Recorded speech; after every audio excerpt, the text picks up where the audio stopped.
This chapter is going to talk about the blood vessels and the circulation. So the last chapter we discussed the heart and how the blood goes through the heart, and then when that heart contracts, we're going to send that blood out through the aorta, and now you're starting to talk about the different blood vessels and it's going to circulate through the whole body. So we're just kind of continuing on down the path.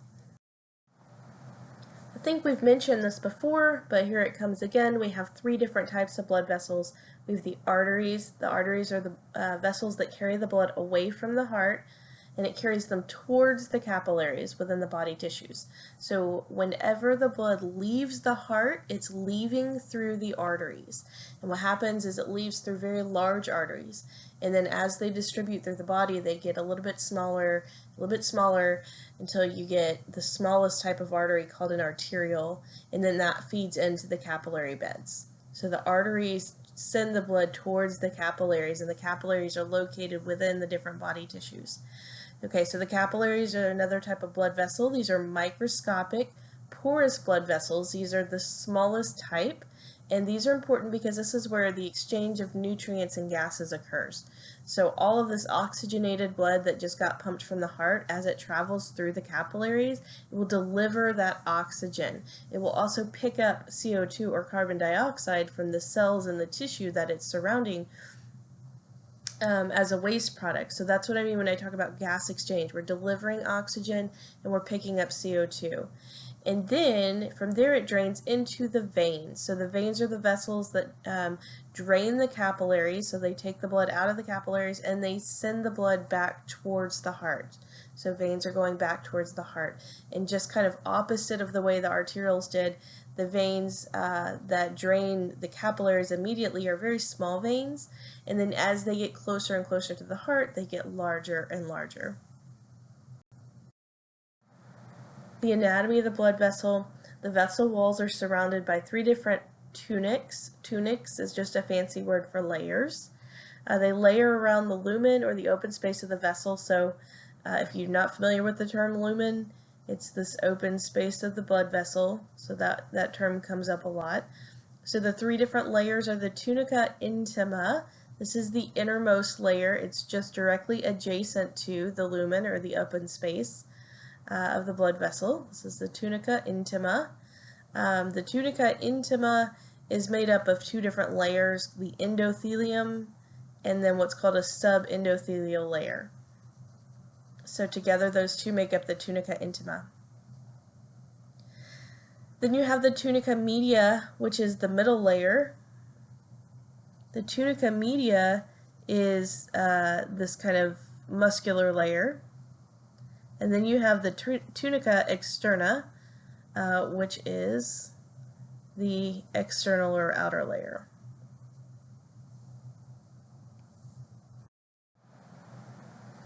So a little more detail. Again, the tunica intima is made up of the endothelial cells. Again, the term endothelial cell just means the cell that lines the blood vessel. So those are typically simple squamous epithelia. It faces the lumen, and then outside of that you have that subendothelial layer of connective tissue. The tunica media is circularly arranged smooth muscle cells with elastic fiber. So the smooth muscle contraction causes vasoconstriction. So it's already come up a little bit in this class, and it'll come up even more when we talk about vasoconstriction and vasodilation. Vasoconstriction is where those blood vessels get smaller. The open space gets smaller. We reduce the diameter of the lumen. Vasodilation is the opposite. It's when they widen. The open space widens, or we extend or enhance the diameter of the lumen. So that is controlled largely by the smooth muscle that surrounds the vessel, otherwise the tunica media. So when that muscle layer contracts, you cause vasoconstriction, and when that muscle layer relaxes, you have vasodilation. And then on the outside, you have the areolar connective, you have the tunica externa, which is made up of areolar connective tissue, and it has both elastic and collagen fibers, and that is there mostly to help anchor the blood vessels to other structures so they're not just kind of sliding around all over the place, kind of tucks them down somewhere so everything stays nicely where it's supposed to.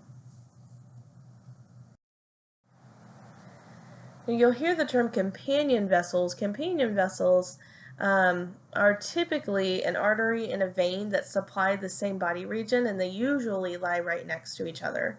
So in this picture, you can see an artery here, and it's laying right next to a vein. So these would be companion vessels. This would be the vessel that supplies blood to that organ or that tissue or that region, and this would be the vessel that takes the blood away from it.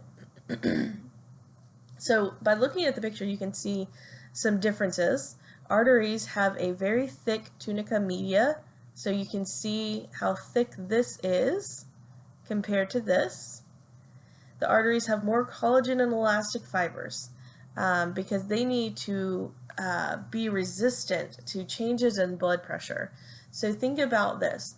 When the heart contracts, it's going to very forcefully send the blood out into the vessels. Well, which vessels is it going to? It's going to the arteries.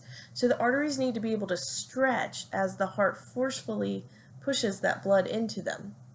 However, once the blood has drained down, they can't stay expanded or blood pressure would significantly drop. They have to be able to recoil or come back to their original strength. So arteries need the ability to stretch and recoil, and the main reason that they need that ability is because they're receiving that blood from the heart, and the heart is forcefully pumping it in there. So you've got that thicker tunica media, and then you've got elastic and collagen fibers in there that allow it to stretch and recoil back into its shape so that we don't have blood pressure changes with every heartbeat. The veins, on the other hand, have a thicker tunica externa and a larger lumen. So you can see the open space or the lumen in the vein, you have much more than you see in the artery. The veins have fewer elastic and collagen fibers. So in my example a minute ago, I talked about how the arteries are receiving the blood kind of forcefully a little bit from the heart. So they have to be able to stretch and recoil. Well, as that blood travels from the large arteries to the medium arteries to the small arteries through the capillary beds, as it's making its way towards the veins, it's losing a lot of that pressure. So by the time the blood makes its way into the veins, there's actually hardly any pressure. The pressure is almost zero. So the veins don't receive the blood with any level of force or pressure. So they don't have to have as many collagen or elastic fibers because they're not asked to stretch and recoil and such to do their job. Capillaries only contain a tunica intima, so they're a simple layer of endothelial cells. They don't have a subendothelial layer, and that is necessary for their function. So in A and P, you always see structure and function are very closely related. We know the job of a capillary is to allow nutrient and gas exchange, primarily the movement of oxygen and CO2 across the cellular layer. So if you had a capillary that looked like this artery, that would be a whole lot of layers for the gases to diffuse across, and that wouldn't make very much sense. So our capillaries are just kind of this very simple layer of endothelial cells.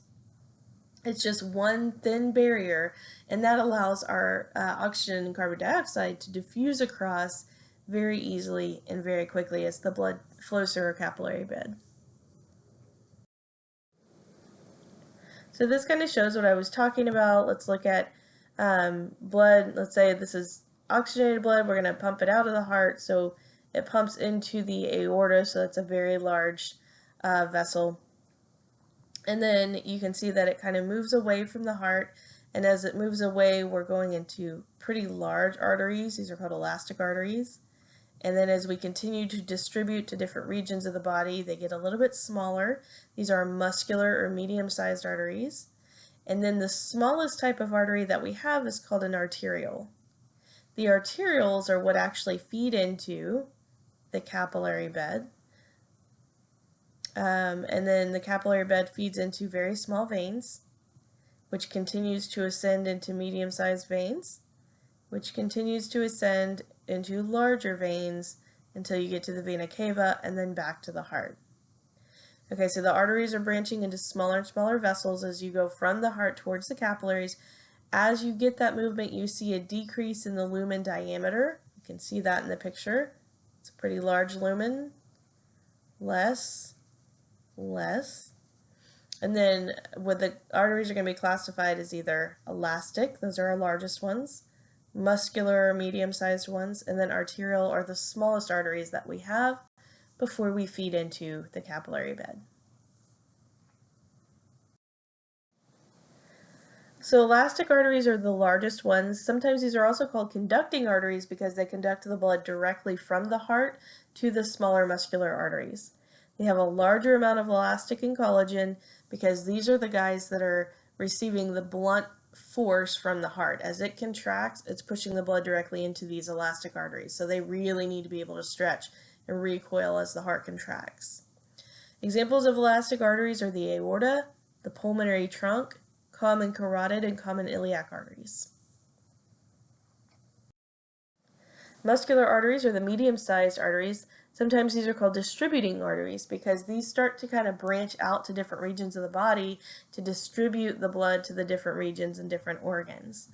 The muscular arteries have a greater amount of muscle and less elastic fibers, which allows them to vasoconstrict and vasodilate better. And then eventually these guys branch off into the arterioles. So the coronary arteries are an example of muscular arteries. And then the arterioles are the smallest of the arteries. They have fewer layers of smooth muscles.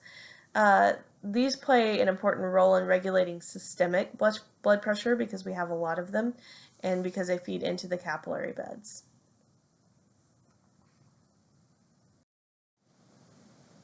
A clinical view is atherosclerosis. Atherosclerosis is a progressive disease of the elastic and muscular arteries. So it's characterized by the presence of an atheroma. An atheroma is otherwise known as a plaque, typically caused by cholesterol, which causes a thickening of the tunica intima and a narrowing of the arterial lumen. So I'm going to kind of read through this and then I'll kind of show you. So possibly caused by a response to an endothelial injury or trauma, or also hypertension in which an inflammatory response is initiated. When inflammatory response is initiated, cholesterol molecules can enter the tunica intima, combine with oxygen, and get stuck. So here's our normal healthy artery. Here's our endothelial layer, the part of the tunica intima. So if we have an injury to the endothelial layer, some kind of trauma, or hypertension, which is high blood pressure, we can get an inflammatory response. If we get an inflammatory response, while these cells create a very tight barrier right now, an inflammatory response would cause that to kind of loosen, and then things from the blood can make its way into this layer. So cholesterol molecules can move into that layer, and then they combine with oxygen and they get stuck. So now they're kind of buried under the endothelium or underneath the tunica intima, which kind of pushes it out, almost like a speed bump. And as it does so, it causes the lumen or the open space to become more narrow. So it's kind of like creating a little bit of a blockage, so the blood has a harder time passing through. So that's atherosclerosis. So treatment for atherosclerosis, so you can actually see it better in this picture, the atheroma. You can see how you've got the plaque buildup, and that's kind of pushing that wall inwards, and so you can clearly see the narrowing of the blood vessel here. You have all of this blood, see the red blood cells in here on this end of the atheroma, but very little blood is getting past the atheroma.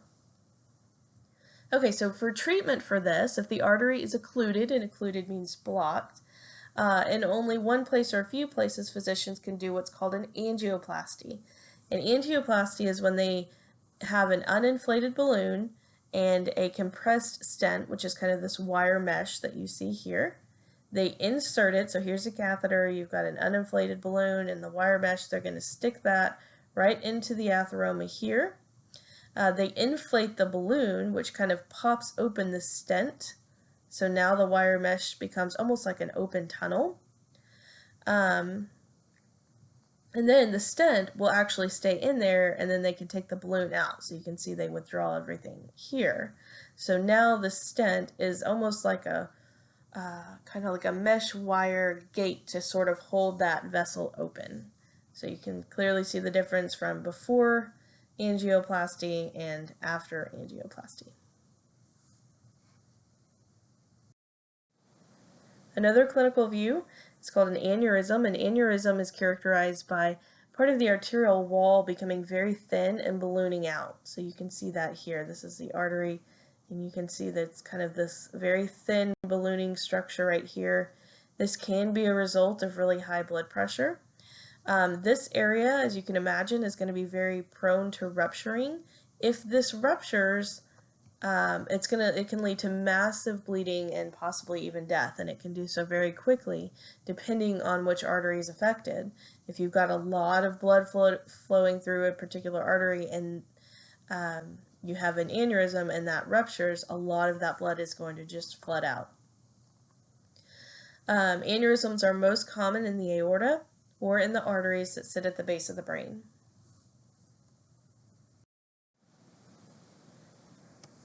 Capillaries, again, are the smallest vessels. They are the connectors between the arterioles, which are the smallest arteries, and the venules, which are the smallest veins. Remember, the blood flows from the arterioles into the capillaries and then into the venules. They consist solely of the endothelial cells in a basement membrane, and that structure makes the exchange of substances between the blood and the tissues optimal. Again, we don't have 10 thick tissue layers for the oxygen to diffuse across, but rather just this very simple structure and layer for the oxygen and CO2 to diffuse across. We have three different types of capillaries. We have continuous, fenestrated, and sinusoid. So continuous is basically, I think, what we would naturally envision. Just a continual layer of endothelial cells, surrounded by your basement membrane. Fenestrated, notice the little dots.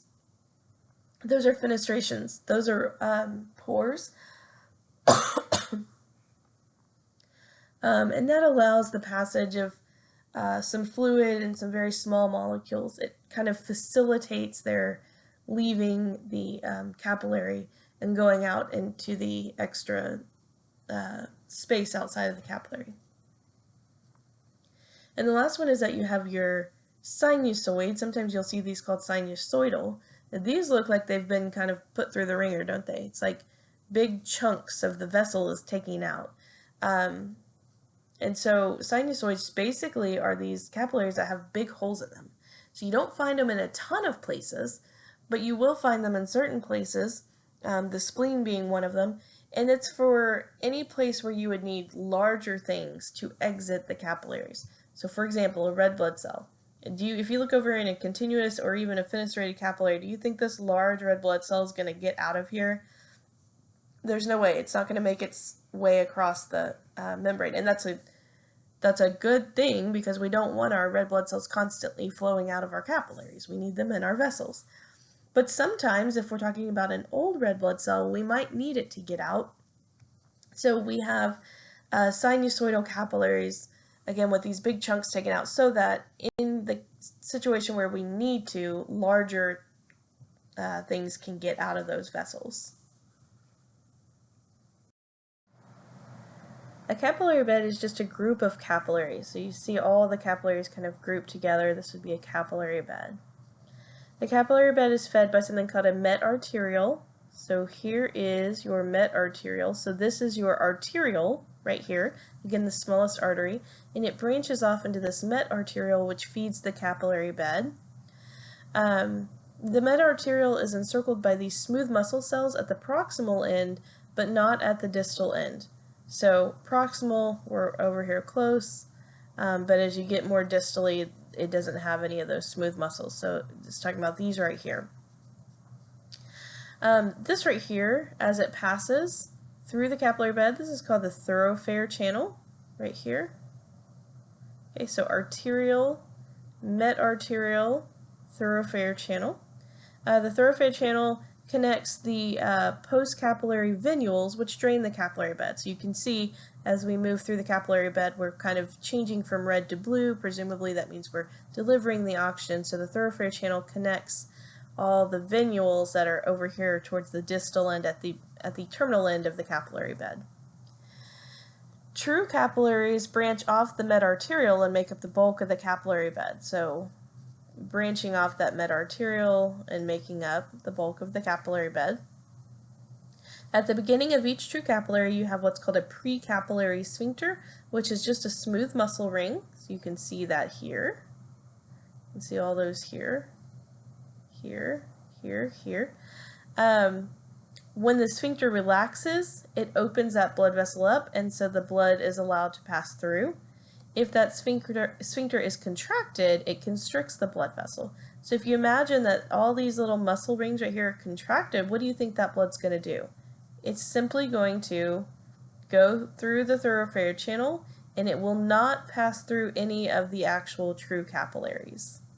If those muscle rings or sphincters relax, it opens those vessels, and now the blood can perfuse into the capillary beds. So this diagram right here is showing you what it would look like if they're constricted.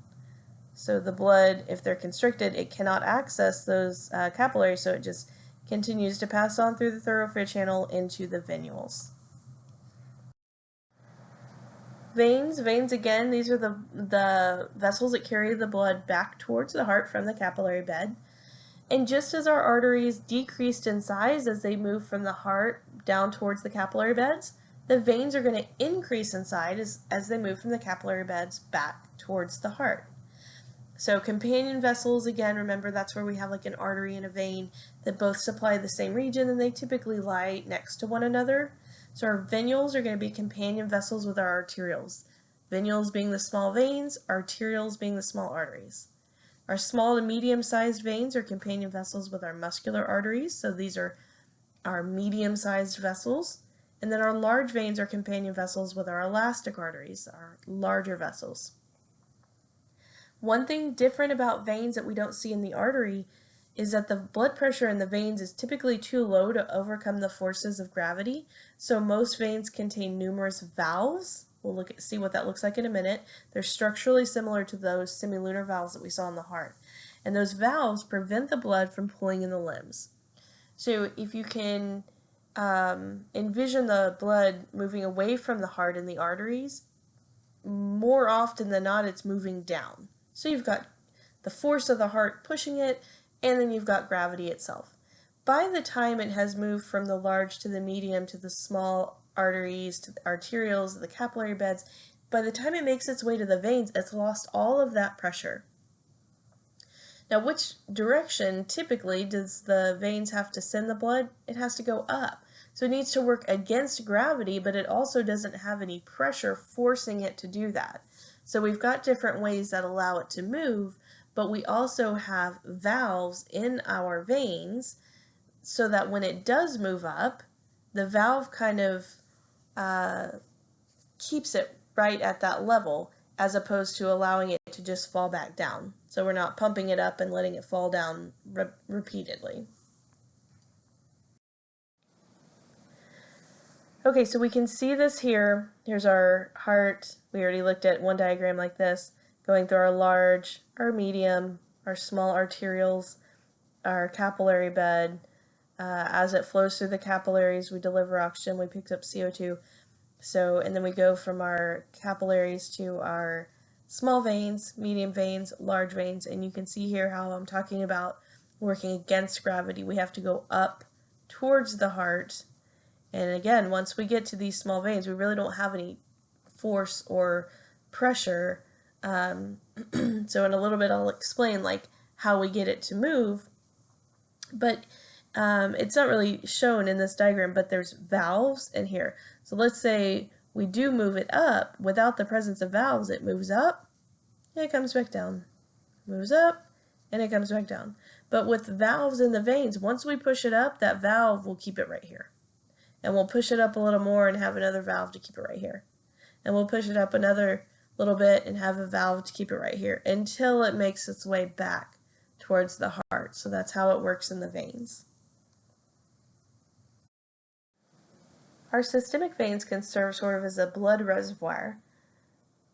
So at rest, about 20% of the blood is somewhere in our pulmonary circulation with an additional 10% in the heart.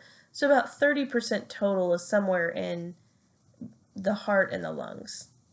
And that leaves about 70% in our systemic circulation. So of the blood within the systemic circulation, about 55% of that is in the veins. And the veins can serve as a reservoir by vasodilating. So they open up or they widen, and it allows some of our blood to be quote unquote held in our veins. So whenever more blood is needed in the circulation, all we have to do is vasoconstrict, and it kind of forces that blood back towards the heart. So if we don't need that much blood circulating through our circulation, these veins will widen, and it kind of holds some of that blood in our venous system or in our veins. And then if something happens and we need to get that blood back actually really moving and circulating, we can vasoconstrict these vessels, and it'll kind of help squeeze that blood and send it back to the heart, and then it goes back into the circulation. So by vasodilating, our veins, specifically our veins, not our arteries, our veins, serve as reservoirs for our blood. This slide shows you some of the different pathways that blood vessels can take. So you can see the simple pathway is the one we've basically been describing, where you have an arteriole that branches off of an artery. That arteriole feeds into a capillary bed, which drains into a venule, which becomes a vein, and goes back to the heart. So very simple, straightforward pathway. So the technical definition here is one artery supplies an organ or the region. The artery branches off into smaller arteries and then arterioles, which feed into the capillary bed that drains into the venules and then to larger veins, and ultimately one large vein. You also have arterial anastomoses, where you have more than one artery that are converging to supply the same region. So you can see that here you have a bunch of arteries and arterioles that are all coming together to feed into one capillary bed that again is going to be drained by the venule and a vein. You have venous anastomoses, where you've got two or more veins draining the same region.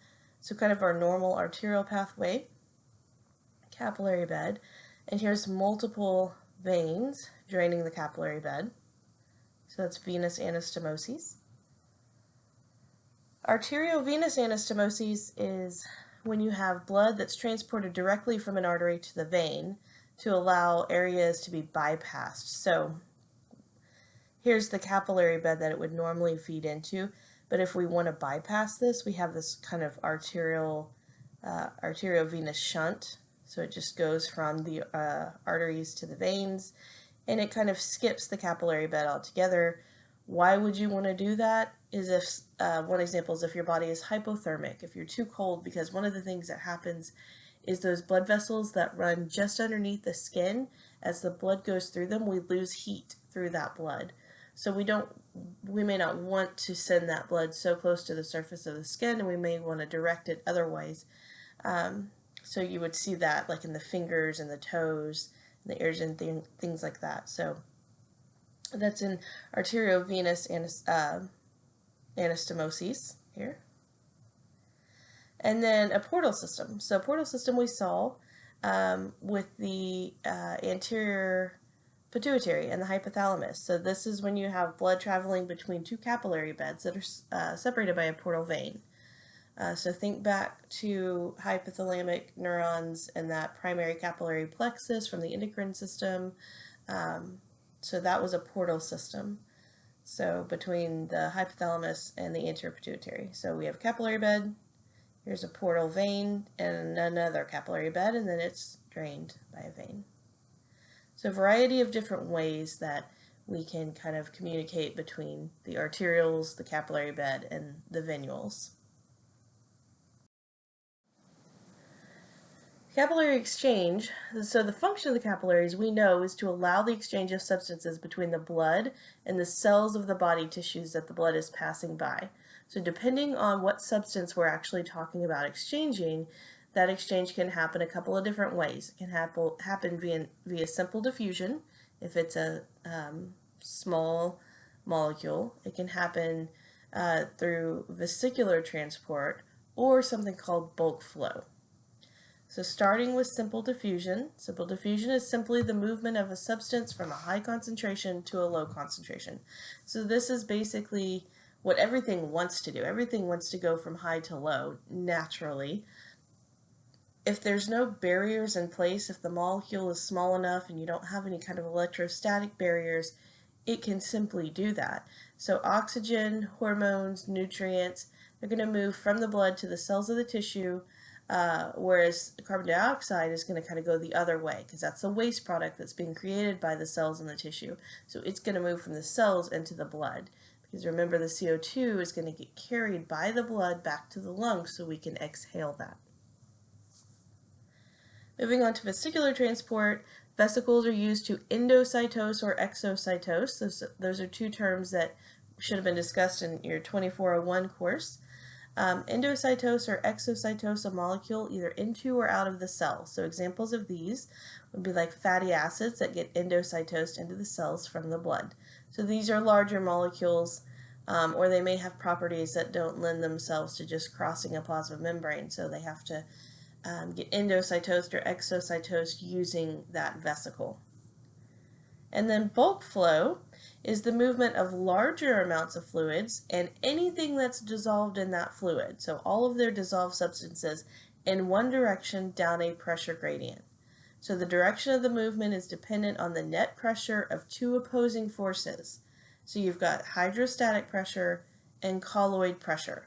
So basically, whichever one of those is highest is going to determine which direction the fluid is going to move. Bulk flow can be either called filtration if it's moving out of the blood, or reabsorption if it's moving into the blood. Filtration, again, is the movement of fluids and all the dissolved substance that are in there, or solutes, out of the blood through openings in the capillaries at the arterial end of the capillaries. So fluid and small solutes flow easily, and the larger molecules can't, because it can't penetrate the barrier that's created by the blood vessel wall. So this image may not make sense to you right now because this is from the urinary system and we haven't gotten there. So if this image confuses you, just ignore it. But if you look at our blood system here, this is the arterial, here's a capillary system, and then it drains into a venule. So we're looking at the arterial end, and notice that the arrows are moving out. So that's fluid in all of its dissolved substances moving out of the blood, so that's filtration. Reabsorption happens at the venous end. It's not, well, it is kind of shown here. And it's the movement of fluid and all of the dissolved substances or solutes back into the blood. So it happens at the venous end, and see the arrow here is moving this way. So this may not be the best image to show, but I've got better ones later in the slides. But filtration happens at the arterial end, and it's fluid and solutes moving out of the blood. Reabsorption happens at the venous end, and it's fluid and solutes moving back into the blood. So looking at those two pressures that I talked about, hydrostatic and colloid osmotic pressure. So blood hydrostatic pressure, represented like this right here, is the force exerted per unit area by the blood as it presses against that vessel wall. So it's basically the pressure that the fluid inside the vessel is putting on the wall of the vessel itself. It's very much analogous to, you know, your typical blood pressure, or the pressure in the garden hose as you turn the water on. As you crank the water up higher and higher, that pressure is going to get higher and higher because you've got more fluid flowing through the same size tube. So blood hydrostatic pressure promotes filtration, because as that goes up and we put more and more pressure on that arterial wall, it's going to make the fluid want to move out of that arterial wall. Interstitial fluid hydrostatic pressure. This is the force that the interstitial fluid exerts on the external surface of the vessel wall. Okay, so if you picture your blood vessel, when we're talking about hydrostatic pressure, the one I just talked about, it's the pressure that the fluid inside the vessel is putting on the vessel wall. looking outside of the vessel, basically the pressure of the environment on the outside of the vessel wall is what we call interstitial fluid hydrostatic pressure. It's basically nothing. It's kind of a theoretical pressure. For our purposes, it's basically zero. Okay, colloid osmotic pressure, represented like this, is the force that draws fluid back into the blood due to proteins such as proteins in the blood such as albumin. So I can show this on a picture that's on a different slide, so I'll kind of walk through this again. But picture yourself at the arterial end of a blood vessel. The blood hydrostatic pressure is high, so that promotes filtration. So a lot of fluid leaves that blood. Well, what cannot leave the blood vessel? The larger molecules, the proteins that are too big to cross the blood vessel wall, so they can't filter out because they just simply can't get across the barrier that is the blood vessel wall. So as you continue to move down, now you're at the venous end, you've lost a lot of fluid, but you've kind of concentrated your proteins because your proteins couldn't leave. So now you have the same amount of proteins with less fluid because it filtered out. So you've kind of concentrated your protein. That is what's really referring to this colloid osmotic pressure. Now, anytime we've got something concentrated, we want to kind of balance it out. So what that does is that concentrated protein acts as a force to pull water back in. So it's going to promote reabsorption. And again, I'll show you this when I can actually have a diagram on the slide to kind of walk through that. There's also an interstitial fluid colloid osmotic pressure, but the value is very low. So when you say interstitial, you're talking about the area outside of the blood vessels. So interstitial fluid hydrostatic pressure, interstitial fluid colloid osmotic pressure. So this one would be the same as colloid osmotic pressure, except instead of inside the vessel, we would be talking about outside the vessel. And again, it's very low, just like interstitial fluid hydrostatic pressure.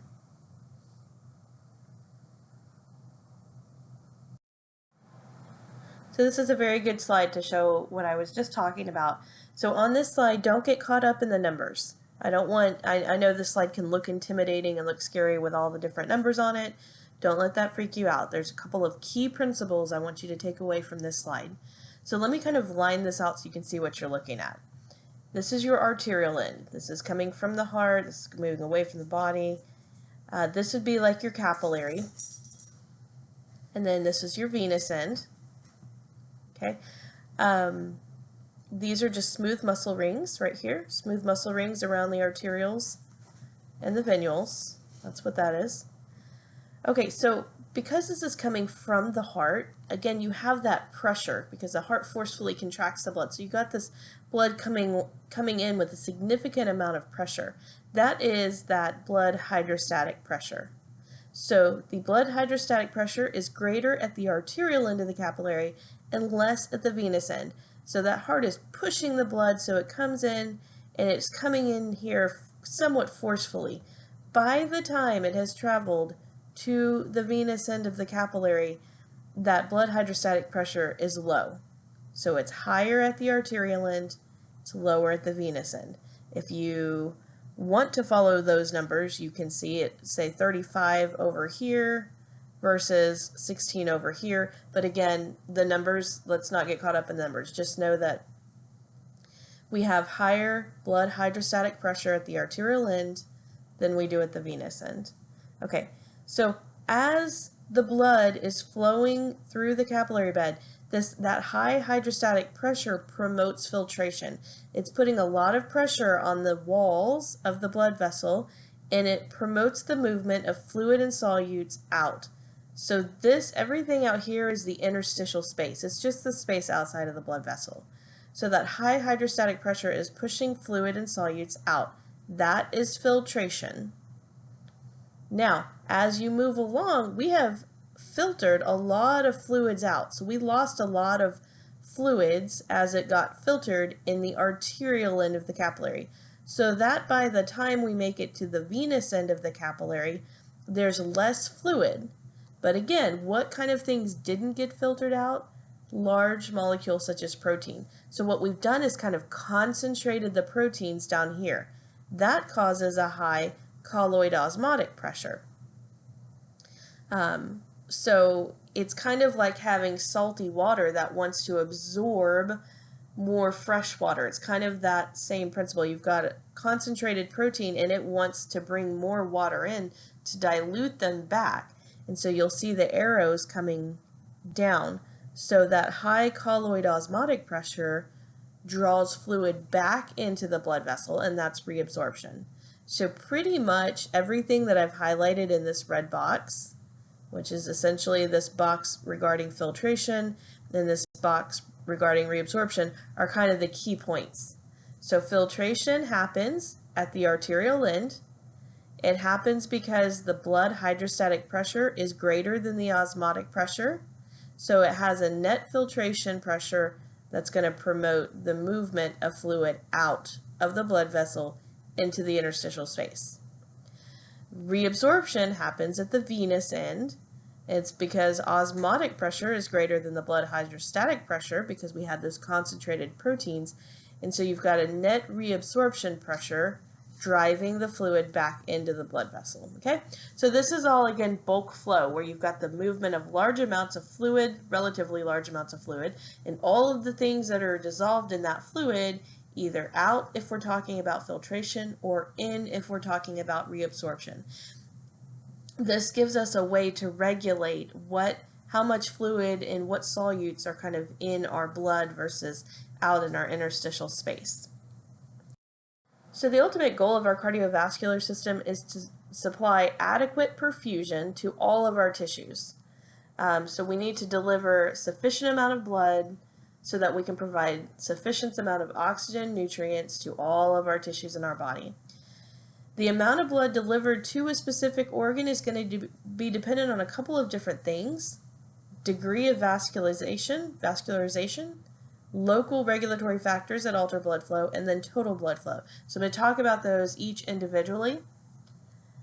So degree of vascularization is essentially the degree to which blood vessels are provided to that area. Blood vessel distribution within a tissue. So obviously, if we have more blood vessels going to a specific tissue, we have more blood flowing through that tissue. Your very highly metabolically active tissues, such as your brain and your skeletal muscle and your liver, these are going to be very highly vascularized.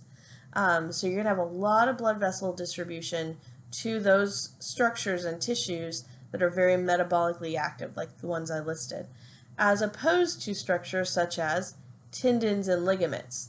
These are more of a structural support kind of structure as opposed to a very metabolically active structure like your brain. So the tendons and the ligaments and other support structures would be less vascularized. They may not need as much blood delivery. The amount of vascularization of a tissue can change at any time based on angiogenesis and regression. Angiogenesis is when we have the formation of new blood vessels. So if I decide to really hit the gym and I start building muscle mass, that's new tissue. That new tissue has to be supplied, and I don't just only have a certain amount of blood vessels that I now have to share, but rather I can undergo angiogenesis and create new blood vessels to support that new tissue. Works the opposite way. If I say forget about the gym, I'm going to sit on my couch and eat Doritos, I might add some additional adipose tissue to my body, fat tissue, that also needs supply. So if you gain muscle mass, if you gain fat tissue, either one, if you add new tissue, you're probably going to undergo angiogenesis and add new blood vessels. Regression of blood vessels works just the opposite. If you lose tissue, whether you're losing muscle mass or adipose tissue, if you don't have that tissue that needs to be supplied, those blood vessels will regress. So this is actually a place where cancer researchers are one of the places where they're trying to kind of attack, because if you think think about a cancerous mass that starts to develop in your body, and the only way those cancer cells can survive is if we provide them oxygen and nutrients. And so naturally our body undergoes angiogenesis, and we create these blood vessels to support it. So scientists are working on ways to kind of get around that. Let's let our body be able to identify that that's not a good tissue. We don't want to support the angiogenesis, cut off the angiogenesis, and then without that, without the blood vessel support, the tumor cells would be forced to die. So just kind of a interesting side note on how we can use some of these ideas in medicine. Okay, so angiogenesis occurs to ensure adequate perfusion, often in skeletal muscle in response to aerobic training, adipose tissue in response to weight gain, and coronary arteries to provide an alternate route if an artery is occluded. So some of you may have heard of a person or something that goes to the cardiologist, and the cardiologist is just amazed because sometimes what happens is you get an occlusion of one of those coronary vessels. Remember, those are the blood vessels that supply the heart tissue itself.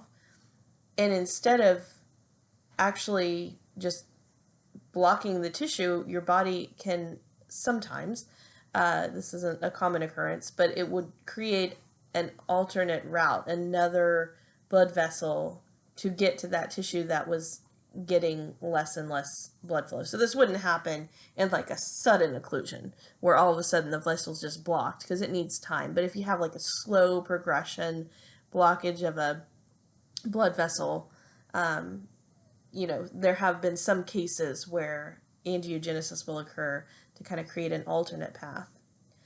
And then again, regression also occurs in skeletal muscle if you start becoming more sedentary and you stop doing so much physical activity, or if you have weight loss, so you would lose some of that adipose tissue. So local regulatory factors affect blood flow to an area. Vasoactive chemicals can be released from a tissue depending on whatever its perfusion needs are. So more perfusion if oxygen nutrients are low. If you're kind of running low on oxygen nutrients, you're going to want more perfusion. You need increased blood supply. And then if your nutrients are already abundant, your oxygen's already abundant, then you can kind of reduce some of that blood flow. Vasodilators increase blood vessel diameter, so they cause those blood vessels to open wider so more blood can go through, so that increases blood perfusion. So this would be useful during an infection where we need to get some of our white blood cells to a certain tissue area, so we could vasodilate, allow more blood to come in, bringing more white blood cells so that we can help clear the infection. So these are some of the things that cause vasodilation: decreased oxygen levels, decreased nutrient levels, increased carbon dioxide, hydrogen, potassium, lactic acid. You recognize what any of these are? These would be kind of like waste products that we would want to kind of clear out. Histamine, bradykinin, and nitric oxide. Any of these things can be vasodilators. Vasoconstrictors decrease the blood vessel diameter, so it kind of squeezes that vessel more closed tighter. This is going to reduce the amount of blood flowing through, so it reduces blood perfusion. So this would be useful during damage to the endothelial wall. If you have, we kind of talked about this in the hemostasis reaction, you have vasoconstriction. So as you squeeze that blood vessel tighter, you can't lose as much blood out of a damaged blood vessel. So stimuli for vasoconstrictions is essentially a lot of the opposite of what it was for vasodilators. You've got increased oxygen level, increased nutrient level, decreased carbon dioxide, hydrogen, potassium, and lactic acid. Endothelins, prostaglandins, and thromboxanes also stimulate vasoconstriction. I don't necessarily need you to know specifically what all of those things, their definition and what they do at this moment. Just know that they could be a stimulus for vasoconstriction or vasodilation. Blood pressure is the force exerted per unit area by the blood against the inside of the vessel wall. So I kind of talked about this. It's essentially that blood hydrostatic pressure. You have a blood pressure gradient that exists. So a gradient is when you have different pressures between two areas of the vessels. Because the pressure is greatest at the arterial end and less at the venous end, that creates a gradient. So we already saw that when we talked about bulk flow. We had higher pressure at the arterial end and a lower pressure at the venous end. And again, that pressure gradient is mostly due to its distance from the heart. The arterial end is closer to the heart, and the heart creates that forceful contraction. So it comes into the arterial end with kind of this force and pressure. By the time it's made its way to the venous end, it's further away from that, and all of that force has kind of died out. So it's the blood pressure gradient that is the driving force for blood flow. If we had steady blood pressure everywhere at the arterial end and the venous end, there would be no force driving the blood to move from the arterial end to the venous end. But because we have pressure and force at the arterial end, it kind of pushes that blood towards the venous end. Arterial blood pressure is a readout of the arterial pressure during which the pressure is the highest, which is ventricular systole. So remember, ventricular systole is when the ventricles are contracted. So when that ventricle contracts, what does it do? It forces the blood out into the arteries. So that's going to be when the arterial pressure is the highest. Okay? Over the arterial pressure during which pressure is the lowest, which is going to be in ventricular diastole. So when the ventricles relax, that kind of pressure kind of goes away, and that's going to be the lowest pressure. So you have systolic pressure over diastolic pressure. Normal physiological blood pressure is going to be 120 over 80 millimeters of mercury. Pulse pressure is going to be the additional pressure that's placed on the arteries from when the heart is resting, or that diastolic state, to when the heart is contracting, or the systolic state. So the pulse pressure, we're going to calculate that by subtracting the diastolic pressure from the systolic pressure. So if we use our normal blood pressure numbers, 120 over 80, then instead of putting 120 over 80 for the pulse pressure, we would do 120 minus 80. So that would give us about 40 millimeters of mercury for a normal pulse pressure. And what this is it's basically a measure of the artery's ability to recoil. So again, I've said it before, they've got to stretch as the heart contracts, but they have to be able to come back to their normal size and shape, or recoil after that contraction, so during diastole. Now, sometimes that can change as we age or as we progress in different disease states, such as atherosclerosis. Sometimes the arteries lose that ability to recoil. So we can kind of assess that by measuring the pulse pressure. A pulse point is just a rhythmic throbbing of an arterial wall as the blood is being pumped through it. So we know that the blood is pumped through kind of this rhythmic contractile manner because of the contractions of the heart. So if you can feel the throbbing of the arterial wall as the blood is rhythmically pumped through it, that's the pulse point. It can give us kind of a variety of information. It can tell us about our heart rate, it can give us some information about our blood pressure, and then the possible lack of blood flow to an area. So the way we measure it is we take two fingers. One of them cannot be your thumb, so usually it's your pointer and your middle fingers, and you place those directly over the pulse point. And the pulse point, basically what it is it's where the artery backs up to a more solid structure, such as a bone, and so then you can feel that rhythmic throbbing. So they've got some of these labeled here. Probably the common carotid and the radial artery are two that we're probably the most familiar with, but it's giving you some other pulse points here. And then you have mean arterial pressure, which is the average blood pressure forces on the arteries. And the way we calculate that is diastolic pressure plus 1/3 of the pulse pressure. So again, if you go back to those normal 120 over 80 numbers, you've got 80 plus 1/3 of 40, and that's going to give you a mean arterial pressure of 93 millimeters of mercury. So what this is an index of perfusion. So how well is our blood getting distributed and perfused to all the tissues of our body? If it's too low, so if it's less than 60, it can indicate that you're not getting sufficient blood flow to all of your tissues. If it's too high, so if it's greater than 160, it can lead to edema and swelling. So the way that happens is when the pressure is too high, what does that promote? It promotes filtration. And if we're in a tissue where we don't necessarily need filtration, then we're sending fluid out of the blood vessels into that interstitial space, or the space that surrounds the blood vessels. and that's basically swelling. The clinical view down here talks about cerebral edema. So think about if that happens in the brain. There's not a lot of excess space in the cranial cavity in the brain to hold a lot of fluid. So if the mean arterial pressure is over 160, we start to promote filtration of those capillaries in the brain, and the fluid leaves the blood vessels and goes into that interstitial space and starts to cram all of those extra areas, and it kind of puts pressure back on the brain because we're filling what little space there is with fluid. Now down here it'll tell you the high mean arterial pressure substantially increases filtration in the capillaries of the brain. Because there are no lymph vessels associated with the central nervous system, the excess fluid remains in the interstitial space. So this is a little bit outdated. So we haven't got to the lymphatic system yet, but one of the things that it does is it takes up extra fluid from the interstitial space and puts it back into a circulation, the lymphatic circulation. So they're saying because there's no lymph vessels in the brain, there's nothing to take it back up, so it just stays there and swells and puts pressure on the brain. So scientists actually have recently discovered that we do have some lymphatic vessels in the central nervous system. It was once thought that we didn't, but I don't think we have a ton, so there's still not a lot right there to get rid of or clear out some of that excess fluid that might get filtered out if we have a high mean arterial pressure.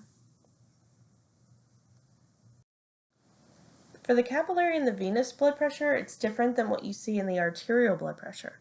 So looking first just at the capillary blood pressure, it's smooth and non-pulsatile. So pulsatile meaning you have those rhythmic contractions, again, as a consequence of being kind of closely associated with the heart. In terms of the actual blood pressure, it's got to be high enough to promote the exchange of substances across the vessel wall, because remember, capillaries is where nutrient and gas exchange happens, but not so high that it could damage the vessel walls, because remember, the capillary vessels are very thin-walled vessels. There's not a lot of solid sound structure, so you can't blast a whole high pressure blood through there or it'll rupture the vessels. So we have to find this happy medium where we've got enough pressure to promote filtration and the exchange of nutrients and gases and such, but not so much pressure that it could damage the blood vessel, because the capillaries are where you're going to have that filtration and reabsorption. Now the venous blood pressure is also smooth and non-pulsatile. The pressure in the veins as the blood returns to the heart is basically 0 millimeters of mercury. It's lost all of that pressure as it's traveled from the large arteries to the medium to the small to the arterioles and then through the capillary bed. By the time it gets to the veins, we're at essentially 0 millimeters of mercury blood pressure. So smooth, non-pulsatile, and almost zero pressure. So with such a low pressure, the movement of the blood through the veins has to be facilitated by valves. So I talked about the valves. They're situated only in the veins. We don't have those valves in the arteries or the capillaries.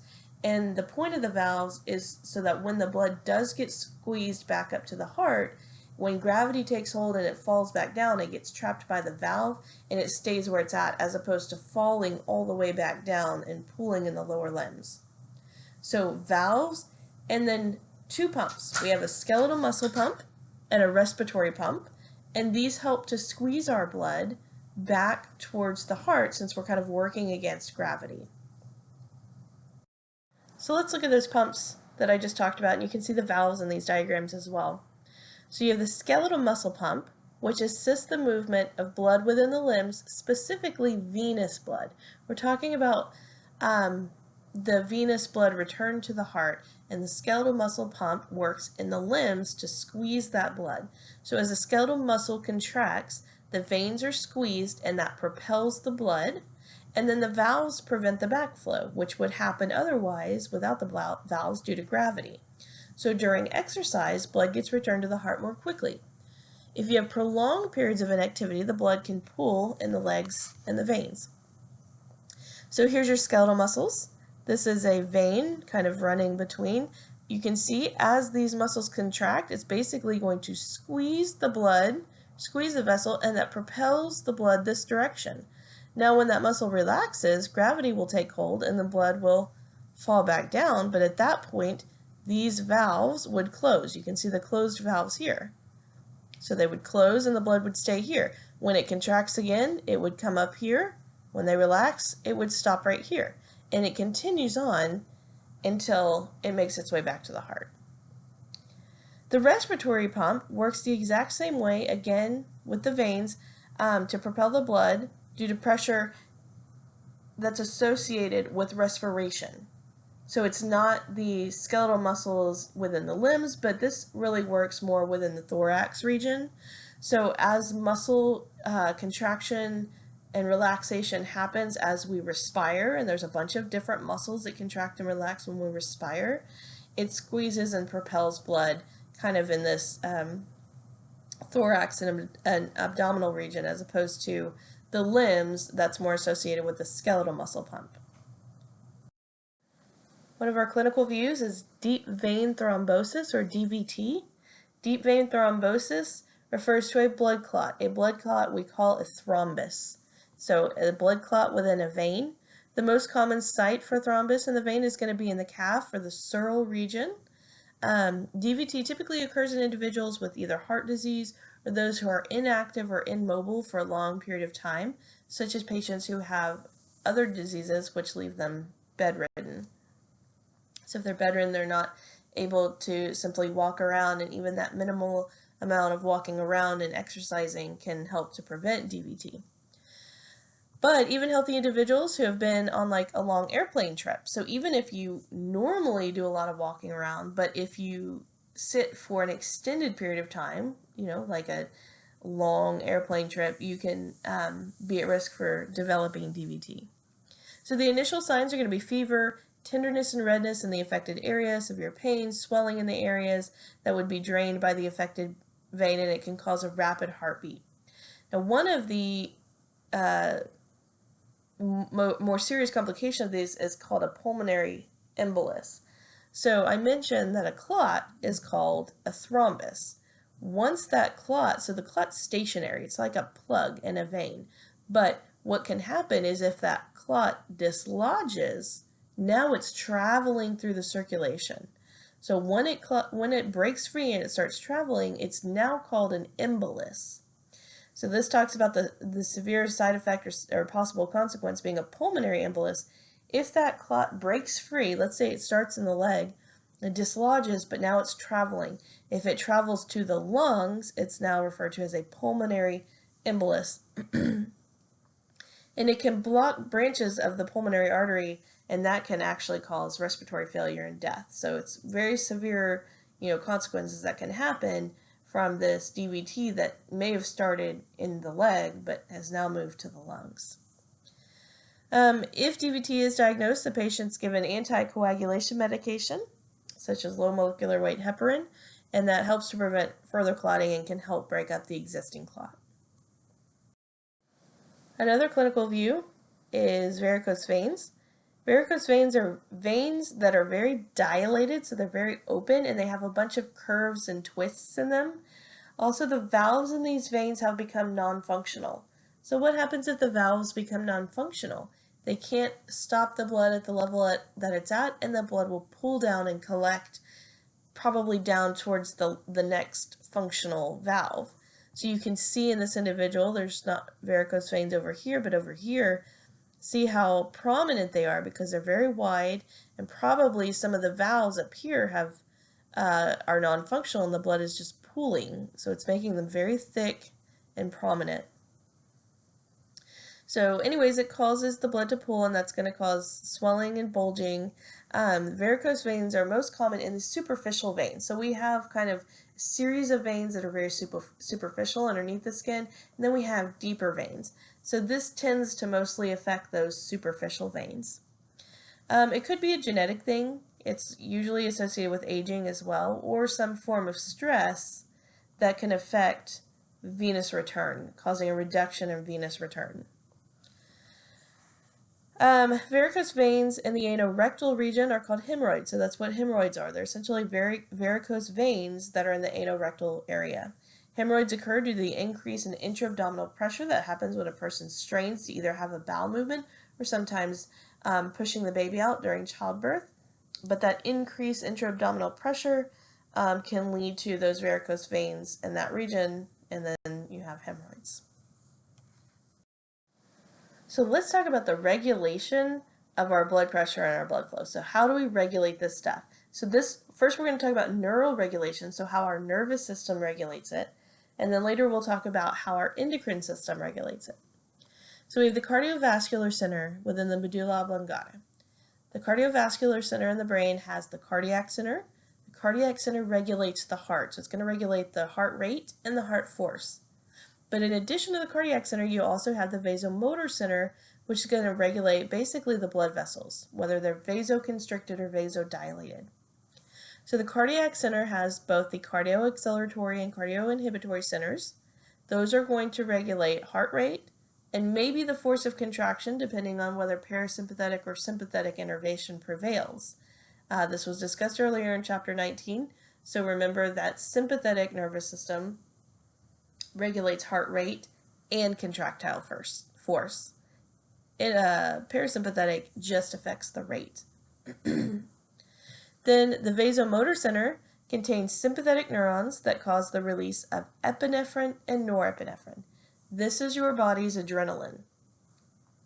Blood vessels will either dilate or constrict in response to epinephrine and norepinephrine based on the receptors they contain. So in some tissues, you want your adrenaline to cause a vasodilation. In some tissues, you want your adrenaline to cause a vasoconstriction. So it's not an all across the board effect. If you think about it, a fight or flight response, where would you maybe want vasodilation?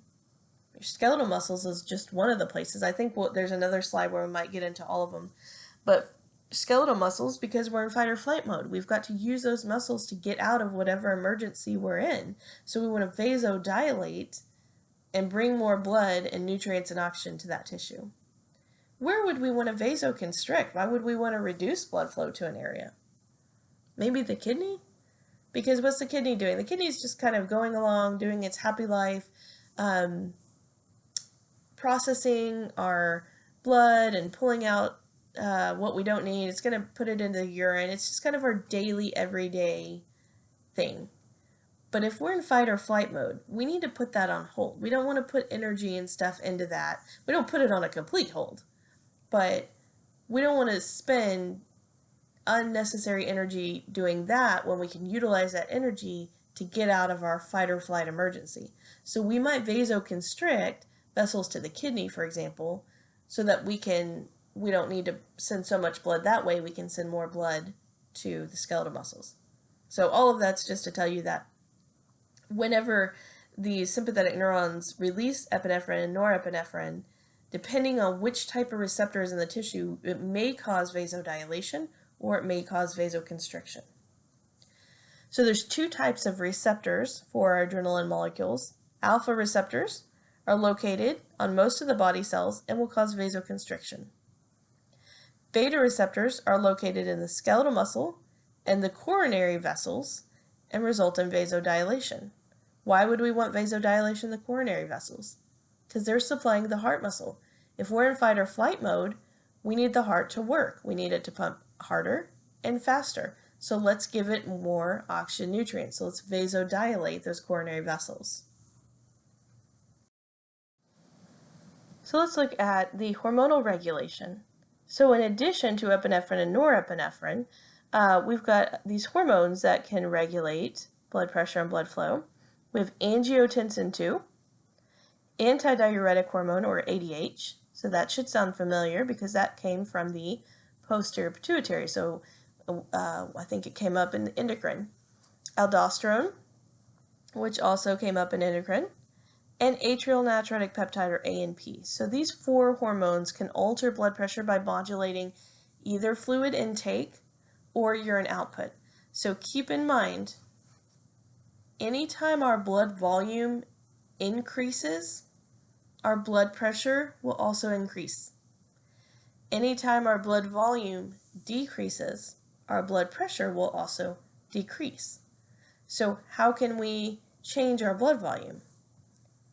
Changing our fluid intake. If we start drinking a lot more fluids, That fluid is going to go into our blood.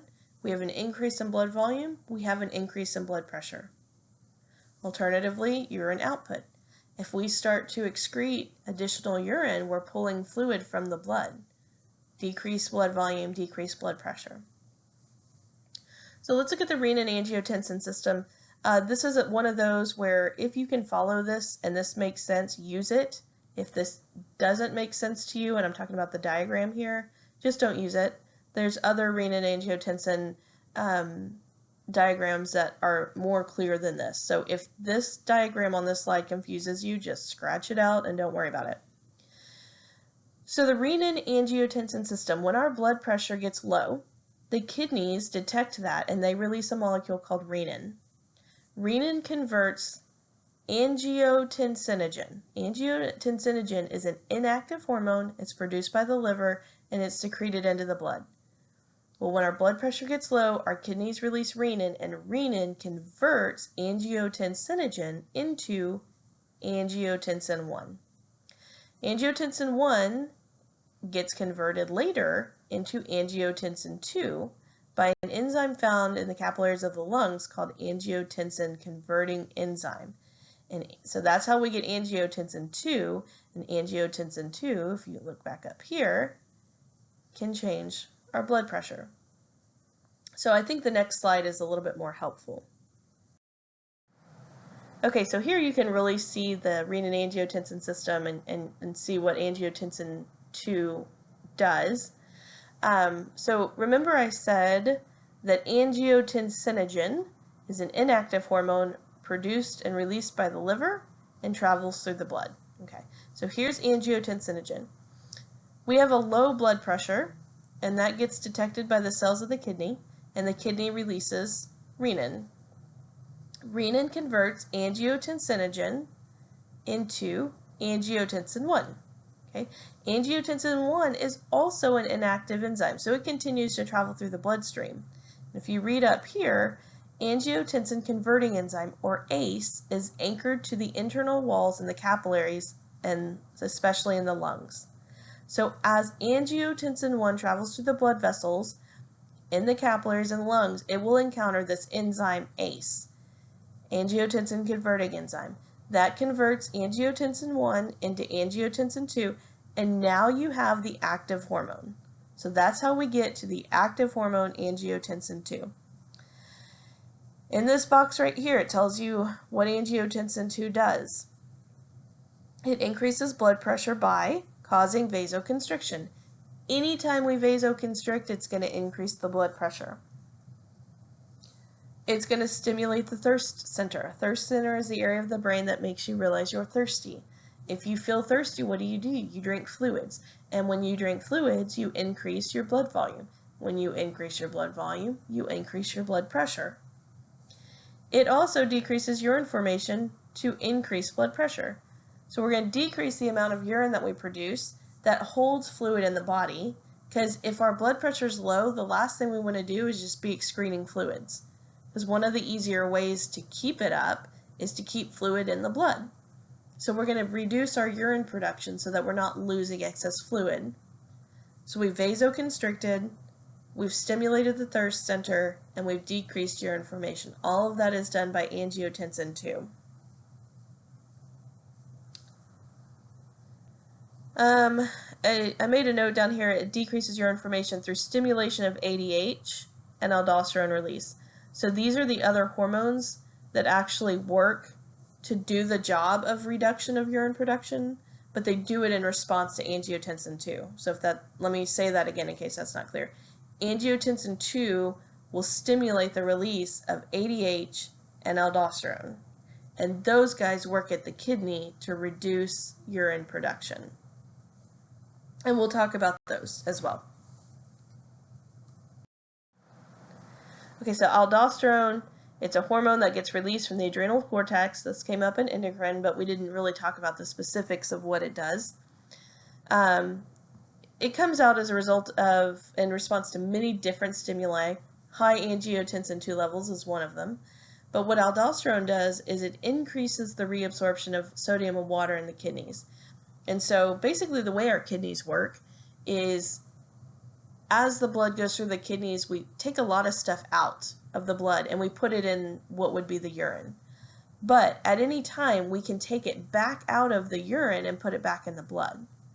And so that's what this reabsorption is. It's pulling sodium and water from what would be the urine and putting it back into the blood. And so what that's going to do is it's going to decrease our urine production and increase our blood volume and pressure. So aldosterone works by pulling sodium and water, reabsorbing sodium water from the kidney and putting it into the blood. Antidiuretic hormone is released from the posterior pituitary in response to high blood concentration. So this is basically happens when you have a low blood volume, or in response to high levels of angiotensin II. ADH increases the reabsorption of water in the kidneys, and it increases blood volume. So when we talk about the urinary system, it'll be more obvious the difference between aldosterone and antidiuretic hormone. But just to kind of give you an idea now, they both increase the reabsorption of water from the kidneys, meaning we're pulling fluid out of what would be the urine and putting it back into the blood. Aldosterone primarily does it by increasing sodium reabsorption, and water follows sodium. So aldosterone primarily works on the sodium and then the water follows. Antidiuretic hormone increases water channels. So we directly pull more water. So it's more of a direct water effect with ADH. Okay, so ADH also stimulates the thirst center to increase fluid intake.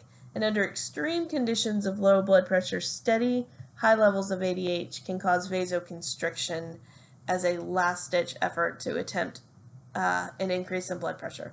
Vasoconstriction is not ADH's like primary or normal job, but if the levels are really high for an extended period of time, it will cause vasoconstriction.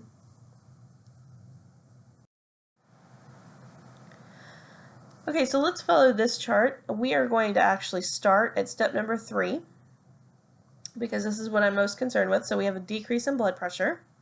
Decrease in blood pressure leads to cells of the kidneys releasing renin. Okay? We already had angiotensinogen floating around that was made by the liver, so renin converts angiotensinogen into angiotensin 1. As angiotensin 1 flows through the capillaries of the lungs, it encounters ACE, which is angiotensin converting enzyme, and it converts angiotensin 1 into angiotensin 2. Angiotensin 2, follow the path, it can cause vasoconstriction. Vasoconstriction increases the blood pressure until it's back to normal. The other thing angiotensin 2 can do is go to the adrenal cortex and result in increased aldosterone.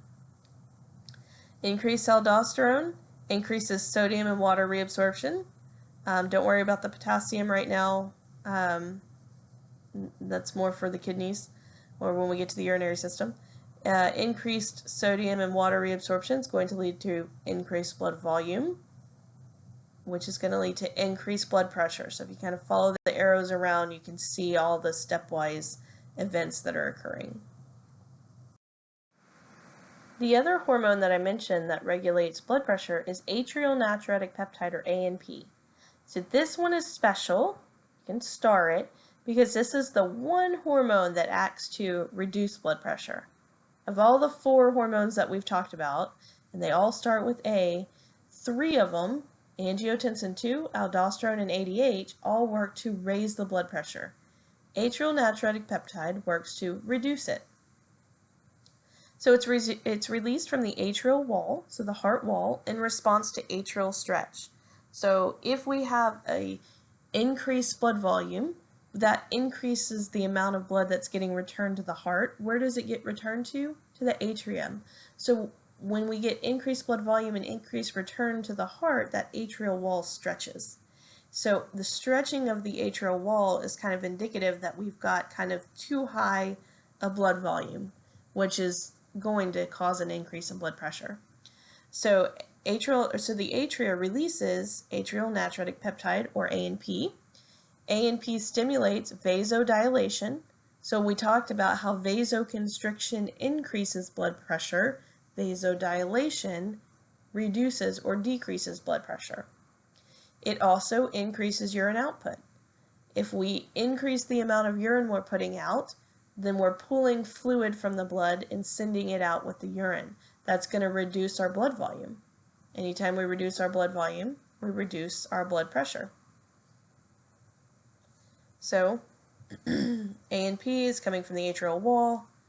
Vasodilation, it's going to widen those blood vessels, and it's going to increase our urine production. Hypertension and hypotension. So hypertension is characterized by chronically elevated blood pressure with systolic pressure greater than 140 millimeters of mercury and or a diastolic pressure greater than 90 millimeters of mercury. Risks of hypertension, it can lead to damage of the vessel walls. It can cause atherosclerosis, that plaque buildup, or heart failure. Hypotension is low blood pressure, characterized by chronically low blood pressure with a systolic pressure of less than 90 millimeters of mercury or diastolic pressure of less than 60 millimeters of mercury. This is going to lead to dizziness, fatigue, and potentially fainting. Then you have orthostatic hypotension or postural hypotension. And I think we've all kind of experienced this before. This is basically when you stand up and you say you stood up too fast. There's a sudden blood pressure drop that is a result of a positional change. Now this happens all the time. Anytime we change positions, our blood pressure does change, but we've got these reflexes in our neural system that adapt to that, and they typically adapt so quickly that you don't detect it. So when you stand up too quick and you get that kind of dizziness, you basically just didn't adapt quick enough and you actually felt it. So it's just a kind of a blood pressure drop as a result of a quick positional change. So again, that's just dizziness, lightheadedness, and could be fainting, but typically that kind of corrects itself pretty quickly. You just feel a little dizzy for a second. Pulmonary circulation for our last slide. This is not anything new. It's nothing you haven't seen. It's basically the pathway of blood through the heart, but this expands to include the lungs. But again, I don't think it's anything brand spanking new. So you've got blood coming into the right atrium, right ventricle, pulmonary trunk, pulmonary arteries, and then it just picks up. So if you leave number 4 and come over here, you're in the pulmonary arteries.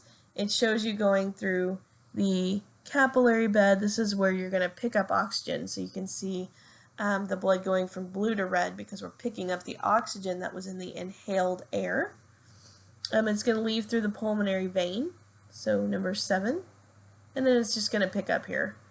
It's coming back to the left atrium, left ventricle, and then out through the aorta. Just so that you can see all the parts and pieces of the blood traveling through the heart and through the vessels in the lungs.